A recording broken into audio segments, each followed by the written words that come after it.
And I believe I sent a copy to Mary Ellen Bench. Right. Now, is it possible that you discussed it with Mr. Couprie? The first affidavit, or the second, or the third? I didn't discuss the details of it. I told him that I had an affidavit that I had to sign, and I had a lot of changes to it. I didn't discuss it with him what the changes were either. All right, but let's just get this straight. In advance of swearing the affidavit, the Exhibit 212, you did discuss this with Mr. Couprie? I told him I had an affidavit to sign. Right. And did you discuss with him that it touched on the nature of your involvement with WCD? No. Right. Now, as I understand it, one of the complications in describing your role was that you no longer had the trust document. Correct. I thought I'd discarded it. Right. And I can't remember offhand how you extinguish a trust, but I don't think ripping up your copy is good enough. Well, I don't know that. Right. So you thought that because you no longer had your copy, that was the end of the trust? That was the end of it. All right. We now know, of course, that if you'd asked Mr. Couprie for his documents, he had all the signed documents. I thought he had discarded his too, because it had served the purpose.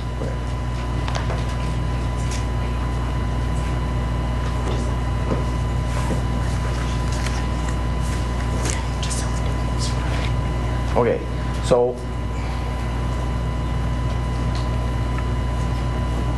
do you know whether Mr. Couprie brought the documents into to Mr. Biscelia once we got into the inquiry? Are you aware of it? Before you get into the inquiry? I don't know when he provided those documents.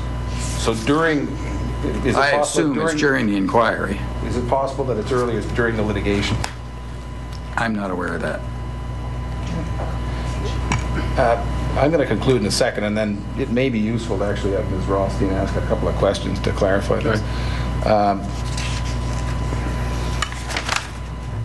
All right, now let's look at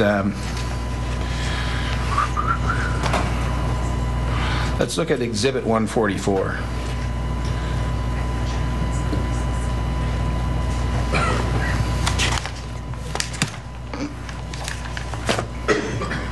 So this is an exhibit that garnered some attention at the end of our last session of the inquiry. The important thing to maintain is to maintain a relationship with the city. We've done this to date, says Mr. Kitt. I don't trust the buyer, and there's no doubt they are using Hazel in this process. It is difficult to tell her that, especially with her son involved. Now, you gave some evidence this morning about the number of calls that Mr. DeChico had made to your mother. Mm-hmm. And you seem surprised by that evidence. The number of calls? No. You weren't surprised by that? You were unaware of that, though, I gather. I was unaware, but I'm not surprised. And you're not surprised because this is just something that developers have done, I take it? Some people do, yes. What do you say to the suggestion that they were using your mother in the process? I don't believe they were.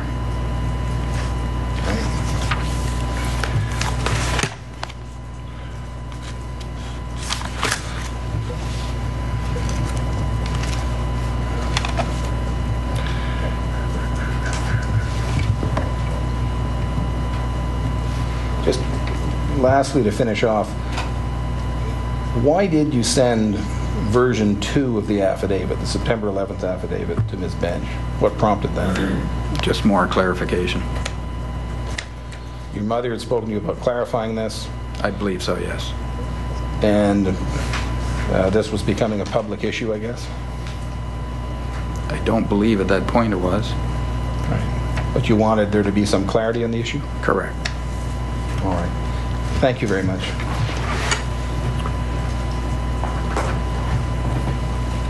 Ms. Rothstein, did you have some further questions?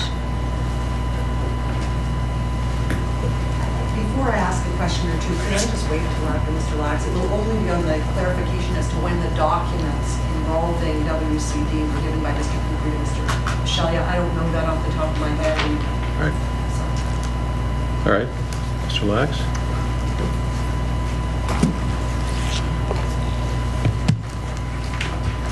Mr. McCallion, I'm Cliff Lax. I'm the lawyer for the Corporation of the City of Mississauga. Good. And now, having heard your evidence, would this be a fair summary of what it is that you wish the inquiry to accept? That from 2005, from the incorporation of WCD, until just recently, in preparation for your testimony here, you believed that your role with WCD was nothing other than that of a real estate agent. Correct. You now say that you realize that that was wrong, and that in fact you are the owner of 16% of the equity of WCD. Correct.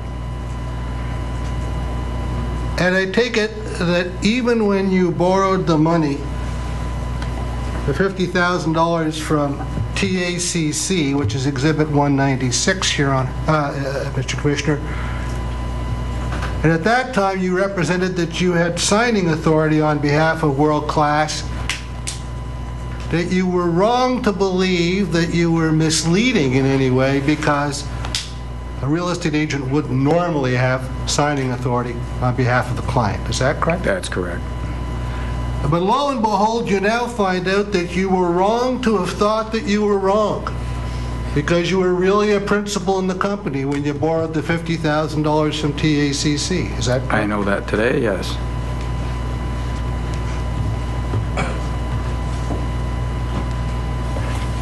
You're aware that when Mr. Cook engaged litigation with the company, that he claimed that he and you, not Coupry, but that he and you were the real partners in WCD. He asked 20%, you as to 80%. I didn't know that. You didn't know that? I didn't see his litigation.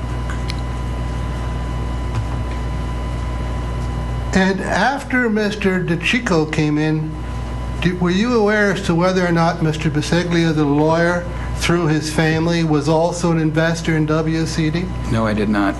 Are you aware today that Mr. Biseglia... As a result of the inquiry, yes. And when did you become aware that the lawyer for WCD was also one of your partners in WCD? During the process of the inquiry. And so, Mr. McCallion, you told Mr. McDowell that you were not aware that the company had gone out to seek financing in June 2008, and in fact they had retained Ernst & Young for that purpose. That's Exhibit 269, Mr. Commissioner. If you go to the third page of the document, please. This is where World Class Developments is described as effectively owned by three individuals, Mr. DeCheco, yourself, and Mr. Cook, and you agreed that that was factually correct as of June of 2008. It was knowledge after the fact. It was correct at the time that Ernst & Young prepared this document. I didn't know that. And then when the affidavit was prepared for you, the one that's caused so much difficulty because of the mistake that was made in which you were described as a principal of WCD, that affidavit was either drafted by Mr. Biseglia or alternatively he was in the room when it was being reviewed with you. Is that correct? No. I thought you said that at the first meeting that you had, it was at Mr. Biseglia's office in which the affidavit was discussed. No, it was not. It was prepared afterwards, but there was discussion about him giving an affidavit. Okay. Sorry? Go ahead. No, it was not. All right, it was not. So you were at, it was the only meeting at which you were present? Refresh my memory. The affidavit was prepared in draft form and you made revisions to it in two separate drafts. Is that correct? And you received that affidavit from Mr. Biseglia's office? By email. By email. And You did not know at the time that Mr. Mississauga was not only the lawyer for WCD, but also one of your partners. I did not know that. And you're now suggesting that the lawyer for WCD and one of your partners had it wrong when he described you as a principal of WCD. Correct. But in fact, you now know that the only person who was wrong in that regard was you for believing that you weren't a principal. Correct.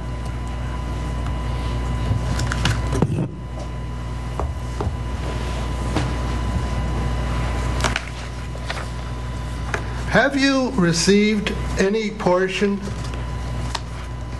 of the $4 million recovery that WCD made on the sale of the land or on the resolution of the litigation with Omers?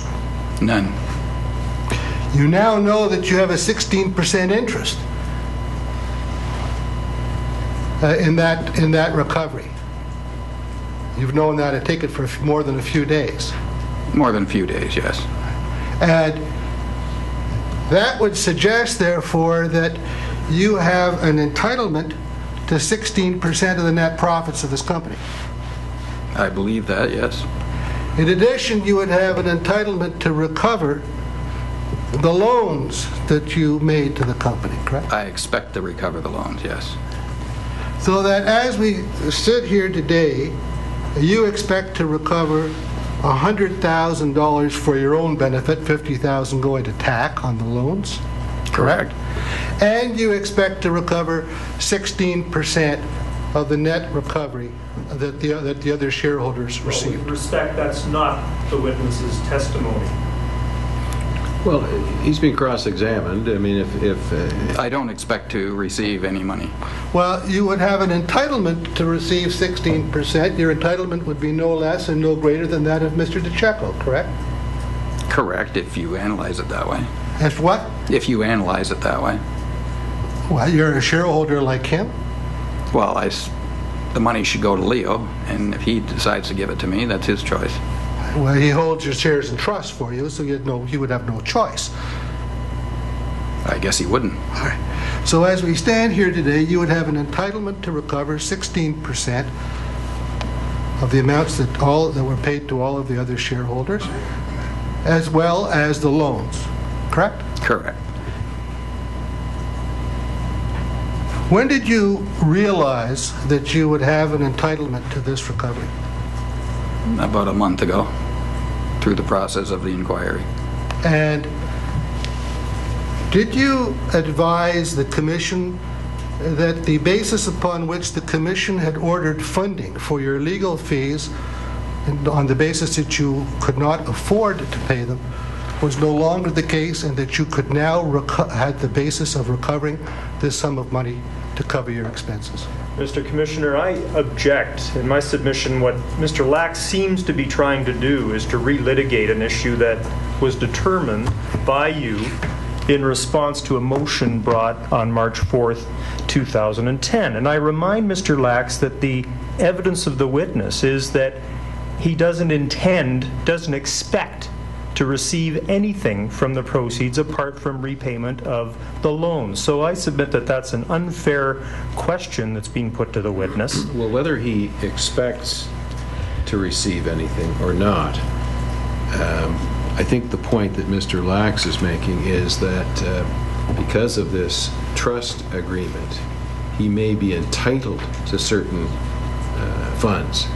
And I think the point that Mr. Lax is making is that Mr. McCallion, in the course of seeking funding, swore an affidavit outlining his financial affairs. And I think the point Mr. Lax is making is, one, this wasn't part of that evidence, and secondly, if it wasn't, did he bring it to the attention of the Commission that there had been a change in his circumstances? Well, I accept that. But with the proviso that we have to remember that the witness's testimony has been that it's been only recently. And well, I don't know when it was, because he simply said that he realized that he was entitled legally